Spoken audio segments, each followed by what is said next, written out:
I'm on the trail. Do you copy? Nothing. Hello?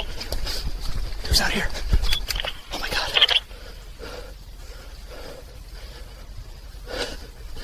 October 14th, 2023.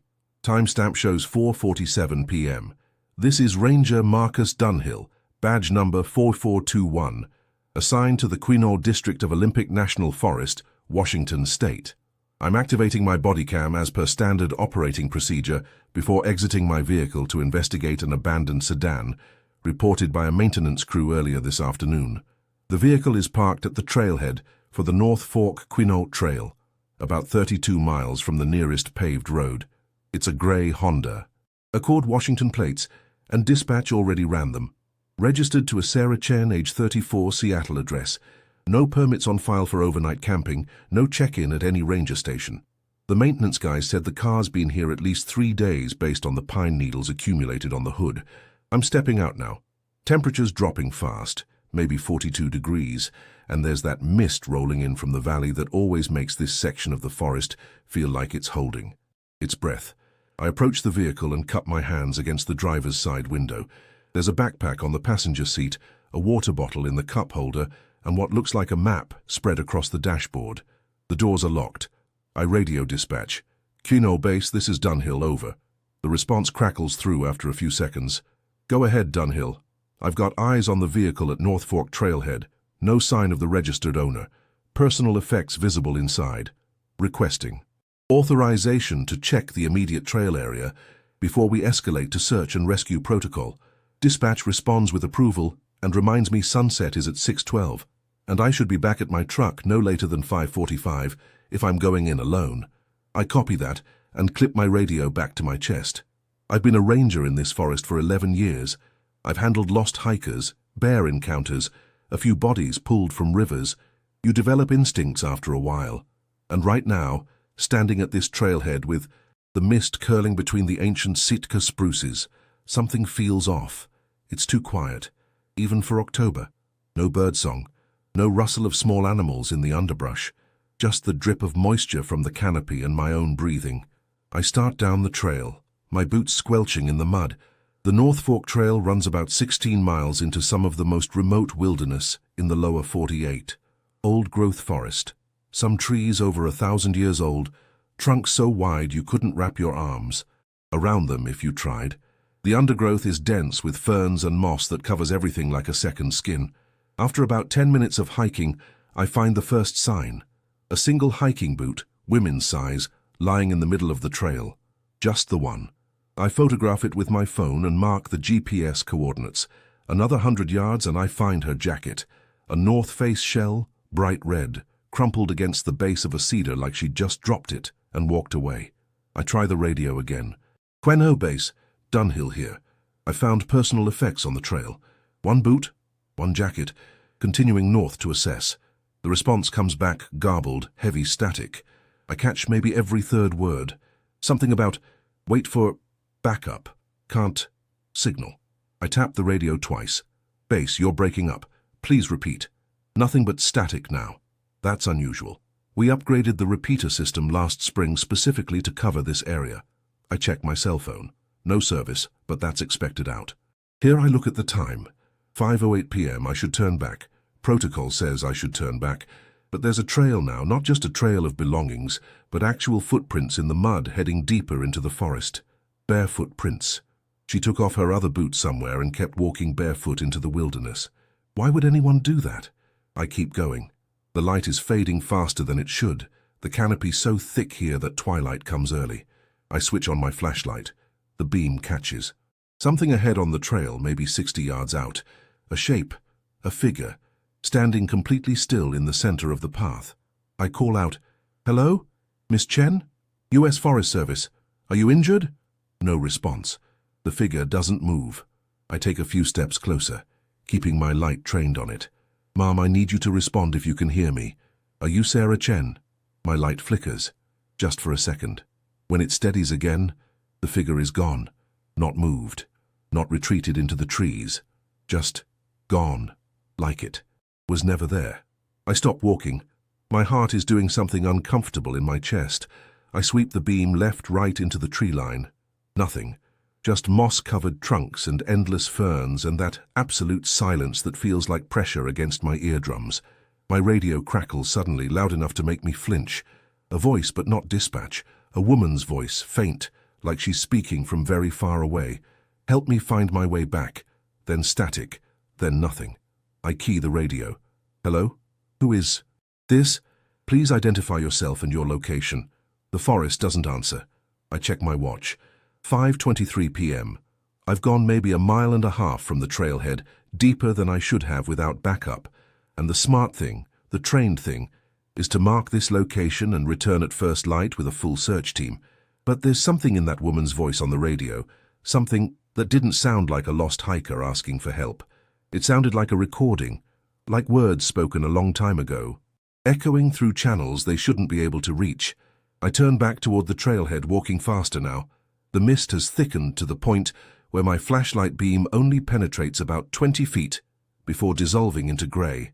I'm following my own boot prints in the mud, which is the only reason I'm certain I'm going the right direction, because everything looks the same in this part of the forest. Same massive trees, same carpets of fern, same dripping silence. That's when I notice the boot prints aren't alone anymore. There's a second set now running parallel to mine, barefoot, the toes pointing in the direction I'm walking, toward the trailhead. Like someone is following my exact path, but always just out of sight behind me. I stop and turn, sweeping my light down the trail. Hello? The word comes out steadier than I feel. Is someone there? Miss Chen, if that's you, I need you to make yourself known. I'm here to help. The silence swallows my voice. I count to 30. Nothing moves. Nothing answers.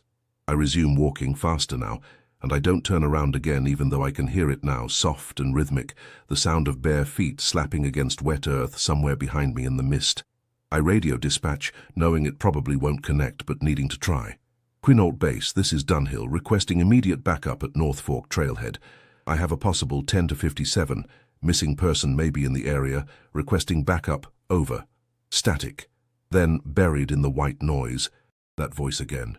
Can't find the trail, been walking so long, why won't anyone answer? The footsteps behind me have stopped. I realize this because I've stopped too, frozen in place with my flashlight pointed at the ground and my hand on my radio like it's a lifeline. Very slowly I turn around, she's standing 30 feet behind me. A woman in hiking clothes, missing her jacket, missing one boot, her hair hanging wet and tangled around a face I can't quite see because she's looking down at her own feet. She's not moving, not even swaying, just standing there in the middle of the trail like a mannequin someone placed there as a joke. Miss Chen? I keep my voice calm, professional. Ma'am, I'm Ranger Dunhill. I'm here to help you. Can you tell me if you're injured? She raises her head. The motion is wrong. Too slow, too smooth, like a mechanical thing operating on a gear that's almost but not quite calibrated for human movement. Her face is pale. Not sick pale. Empty. Pale. Like all the blood has been replaced with something else. And her eyes. I've seen a lot of things in 11 years. Hypothermia, shock, trauma. This isn't any of those. Her eyes are open too wide and they're not looking at me. They're looking past me, through me, at something over my shoulder in the mist. I don't turn around to see what it is. I keep my light on her and my voice steady, and I say, Ma'am, I need you to come with me. My truck is at the trailhead. We'll get you warm, get you some medical attention. Can you walk? She takes a step, not toward me, sideways, off the trail and into the ferns, moving with that same not quite right fluidity, her bare foot leaving no print in the mud as she steps. That's not possible. I saw her footprints earlier. She was leaving marks, but now she moves like she has no weight at all. Wait, I call out, stepping toward her. Mom, please stay on the trail. It's not safe to... She's gone. Between one blink and the next, she's simply not there. Anymore. The ferns where she stood aren't even disturbed. I sweep my light across the tree line, calling her name, calling out that I'm here to help, that she needs to respond.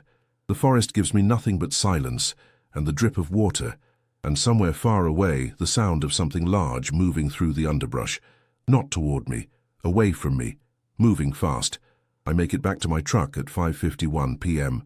The mist has lifted slightly near the trailhead, but full dark is coming fast, and the temperature has dropped another 10 degrees. I'm shaking and I'm telling myself it's the cold.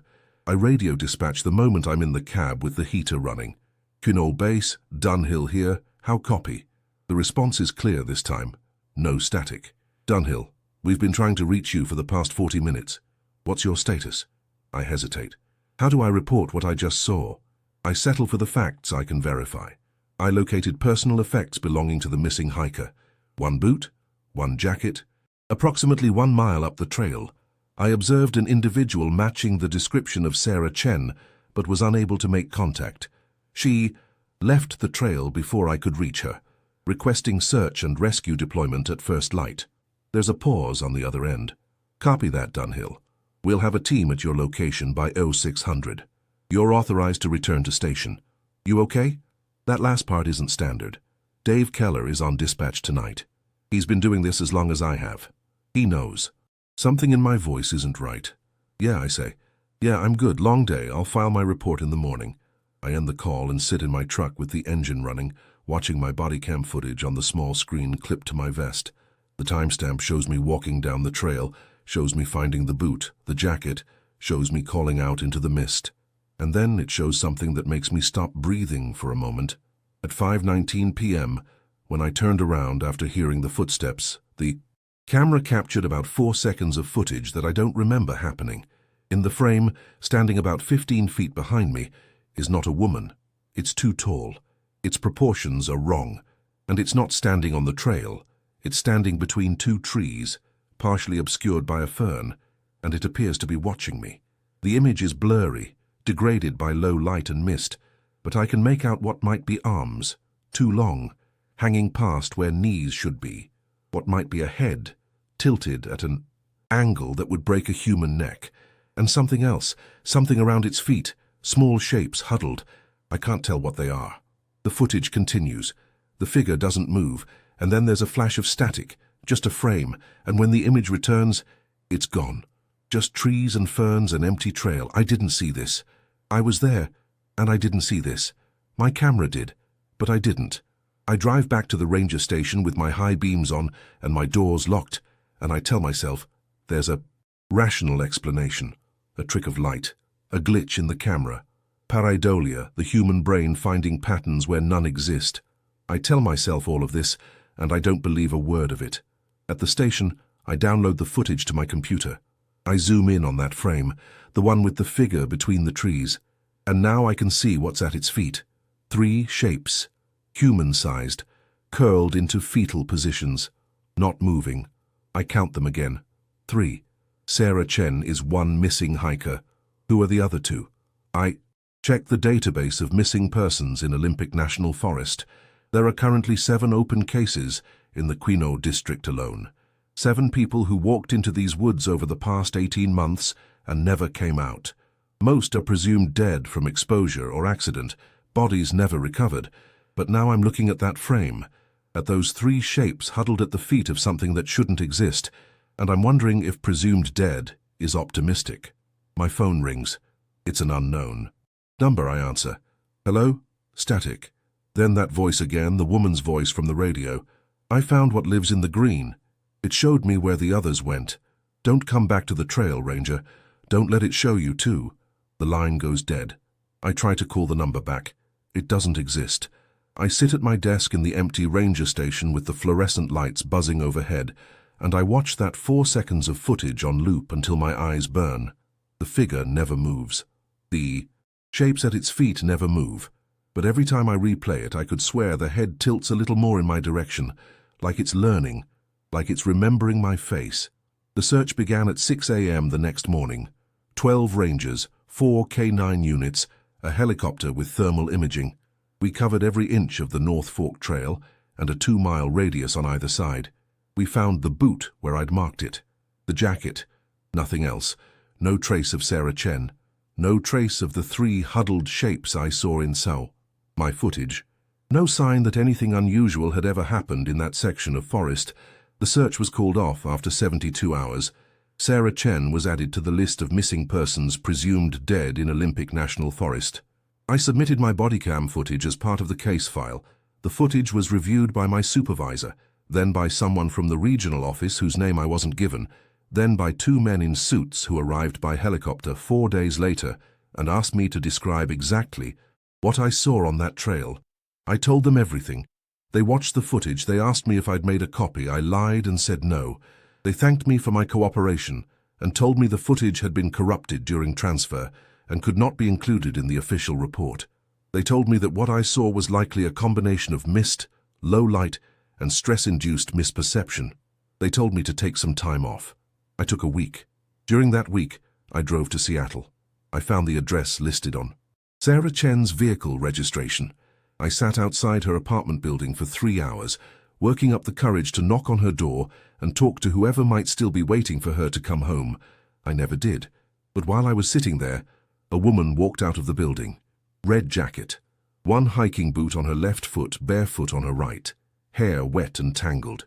She walked right past my car without looking at me and disappeared around the corner. By the time I got out and followed, she was gone. There was no one on that sidewalk. No one anywhere. Just the sounds of the city and the feeling of being watched from somewhere I couldn't see. I returned to work the following Monday. I requested a transfer to a different district. The request was denied. Budget constraints, they said. I'm still at Quinault. I still patrol the North Fork Trail. I keep my Bodycam running at all times now, even when protocol doesn't require it. I haven't seen the figure again. But sometimes, at dusk, when the mist rolls in from the valley and the forest goes quiet, I find footprints on the trail that weren't there when I passed that spot 20 minutes earlier. Barefoot prints, always heading deeper into the trees. Last week, I found 7 sets walking in perfect single file. One for each person still missing from the Quinault District. I radioed it in. By the time anyone arrived to document them, the prints were gone. The official position is that I've been experiencing symptoms of post-traumatic stress. The official position is that the footage I captured was a technical anomaly. The official position is that Sarah Chen is presumed dead and the case is closed. I still have my copy of that footage. I watch it sometimes, late at night, when the silence gets too heavy. The figure is still there, still watching. But now there are 4 shapes at its feet, instead of 3. And I'm starting to think I know who the 4th one might be. This is Ranger Marcus Dunhill, badge number 4421. This recording is being uploaded to a personal server outside of National Park Service jurisdiction. If something happens to me, I want there to be a record. I want someone to know that the old growth forests of the Pacific Northwest are hiding something we don't have a name for, something that collects people, something patient. I don't know what it is, I don't know what it wants, but I know it's still out there, walking the trails after dark, waiting in the mist, and every night it's a little bit closer to finding what it's looking for.